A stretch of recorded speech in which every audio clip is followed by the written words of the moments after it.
Section 26.1.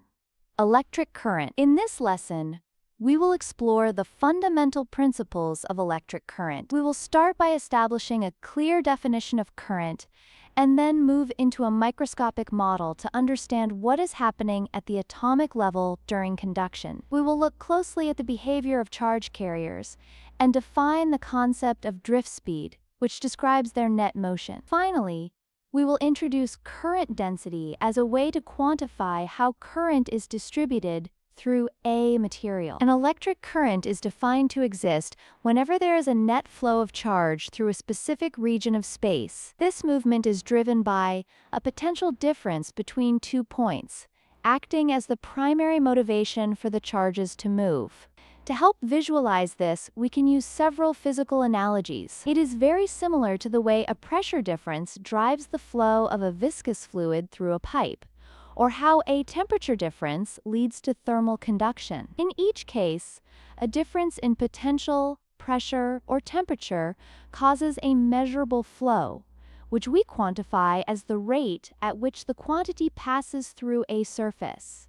To define current mathematically, we consider the amount of charge passing through a surface area. If a specific amount of charge passes through a surface in a given time interval, the average current is equal to that charge divided by the time. For situations where the flow is not constant, we define the instantaneous current as the limit of this ratio as the time interval approaches zero, which is the derivative of charge with respect to time. The standard international unit for current is the ampere, where 1 ampere represents 1 coulomb of charge passing through a surface every second. When we talk about the direction of current, we follow a specific scientific convention. The direction of current is defined as the direction in which positive charges flow. This can be slightly confusing when looking at common metallic conductors like copper, where the current is actually caused by the movement of negative electrons. Because electrons carry a negative charge, their physical motion is in the opposite direction of the conventional current flow. However, for positive charge carriers, like a beam of protons and an accelerator, the current and the motion are in the same direction. To understand conduction in metals, we use a microscopic model. Imagine a segment of a conductor with a specific cross-sectional area and a length represented by a small change in position. The total charge within this segment is found by multiplying the charge carrier density, the area, the length of the segment, and the charge of each individual carrier. If we consider that the carriers travel the length of this segment in a specific time interval at a certain drift speed,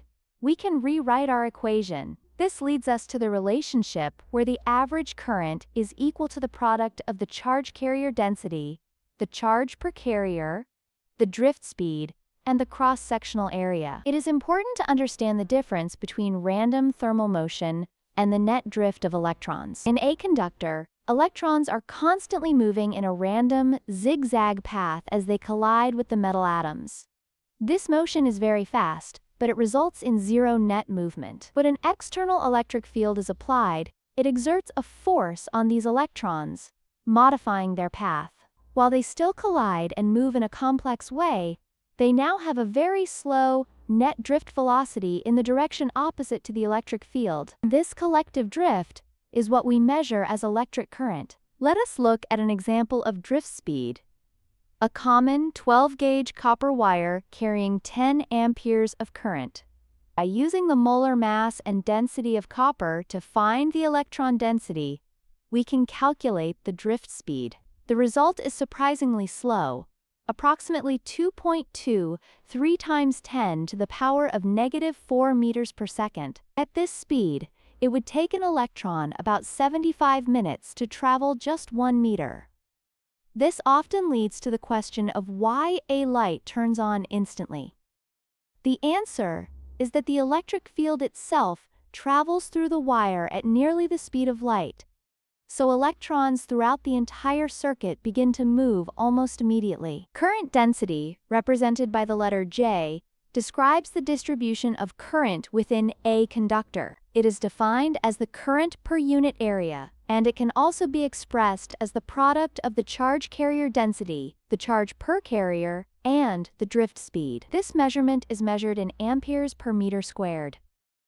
It is important to note that when a conductor is carrying a current, it is not in a state of static equilibrium. This means there is a non-zero electric field existing inside the material that continues to drive the flow of charge. In this check for understanding, we rank the current in 4 different regions based on the net rate of charge flow. Current depends on the total charge passing through a cross-section over time. When analyzing these scenarios, remember that both positive charges moving to the right and negative charges moving to the left contribute to a current in the same direction. To find the total current, you must consider the sum of these flows. For example, a region with both types of carriers moving in opposite directions will have a higher total current than a region with only one type of carrier moving. In summary, electric current is the time rate of charge flow and is measured in amperes. We use the convention that current flows in the direction of positive charge,